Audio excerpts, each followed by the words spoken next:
আসসালামু আলাইকুম ওরহমতুল্লাহ। আজকের ভিডিওতে আমি আপনাদের এমন একটি বিশেষ জিকিরের কথা বলবো যা পাঠ করলে আল্লাহ তাআলার আরশে আজিম পর্যন্ত কাঁপতে থাকে। শুধু তাই নয়, যতক্ষণ পর্যন্ত ওই বান্দার দোয়া কবুল না হয় ততক্ষণ পর্যন্ত আরশ কাঁপতেই থাকে এবং বান্দার জন্য ক্ষমা প্রার্থনা করতে থাকে। সুবহানাল্লাহ। আল্লাহ তাআলার আরশে আজিমে একটি বিশেষ নূরের খুঁটি রয়েছে। যখন কোনো বান্দা দুনিয়ায় বসে এই জিকিরটি পাঠ করে তখন সেই জিকিরের আওয়াজ সরাসরি আরশে আজিমে গিয়ে ধাক্কা লাগে, ফলে সেই নূরের খুঁটিটি কাঁপতে শুরু করে। তখন আল্লাহ তাআলা খুঁটিকে জিজ্ঞাসা করেন, হে খুঁটি, তুমি কেন কাঁপো? খুঁটি তখন উত্তর দেই, হে আল্লাহ, আপনার অমুক বান্দা দুনিয়ায় বসে এই জিকিরটি পাঠ করছে, তাই আমি কাঁপছি। আল্লাহ তখন খুঁটিকে শান্ত হতে বললে খুঁটি বলে, হে আল্লাহ, আমি ততক্ষণ পর্যন্ত কাঁপা বন্ধ করব না যতক্ষণ না আপনি ওই বান্দাকে ক্ষমা করে দিবেন এবং তার দোয়া কবুল করবেন। এই জিকিরটি হলো সর্বশ্রেষ্ঠ জিকির। এটি পাঠ করলে আসমানের সমস্ত দরজা খুলে যায় এবং আরশে আজিমের সমস্ত পর্দা উঠে যায়। হযরত মুসা আলাইহিস সালাম একবার আল্লাহর কাছে এমন একটি দোয়া শিখতে চেয়েছিলেন যা দিয়ে তিনি আল্লাহকে স্মরণ করতে পারে। আল্লাহ তাআলা তাকে এই জিকিরটি শিখিয়েছিলেন।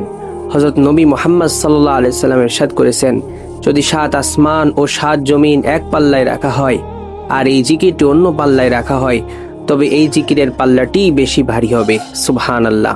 আপনার যদি পাহাড় সমান ঋণ থাকে, অভাব অনটন বা দুঃখ কষ্ট থাকে, তবে এই আমলটি করুন।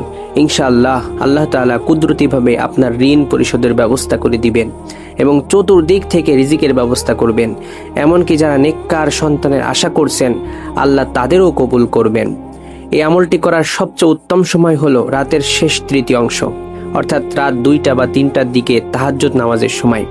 এই সময় আল্লাহ তাআলা প্রথম আসমানে নেমে আসেন এবং বান্দাদের ডাকতে থাকেন, কার ক্ষমা প্রয়োজন, কার রিজিক প্রয়োজন, কার বিপদ থেকে মুক্তি প্রয়োজন।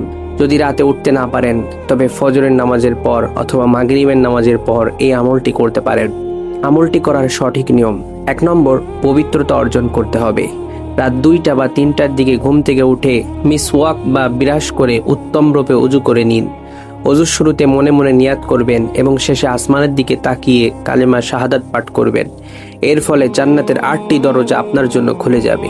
2 নম্বর, নামাজ। জায়নামাজে দাঁড়িয়ে অন্তত 2 রাকাত তাহাজ্জুদ নামাজ আদায় করুন।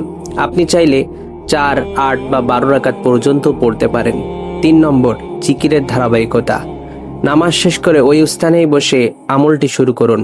প্রথমে একবার দুরুদ ইব্রাহিম পাঠ করুন, না পারলে ছোট দুরুদ সাল্লাল্লাহু আলাইহি ওয়াসাল্লাম পাঠ করুন। তারপর পড়ুন, আস্তাগফিরুল্লাহাল্লাযী লা ইলাহা ইল্লা হুয়াল হাইয়ুল কাইয়্যুম ওয়া আতুবু ইলাইহি লা হাওলা ওয়ালা কুওয়াতা ইল্লা বিল্লাহিল আলিয়্যিল আযীম।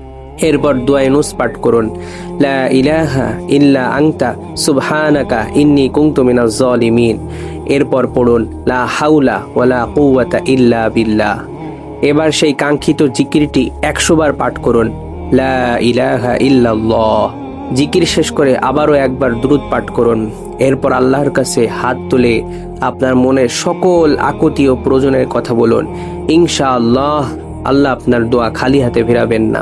প্রিয় দর্শক, আজকের এই ভিডিওটি ভালো লাগলে লাইক দিন এবং কমেন্টে আমিন লিখুন। ভিডিওটি অন্য মুসলিম ভাই বোনদের কাছে শেয়ার করুন যেন তারাও এই আমলটি করতে পারে। আল্লাহ আমাদের সবাইকে এই আমলটি করার তৌফিক দান করুক। আমিন।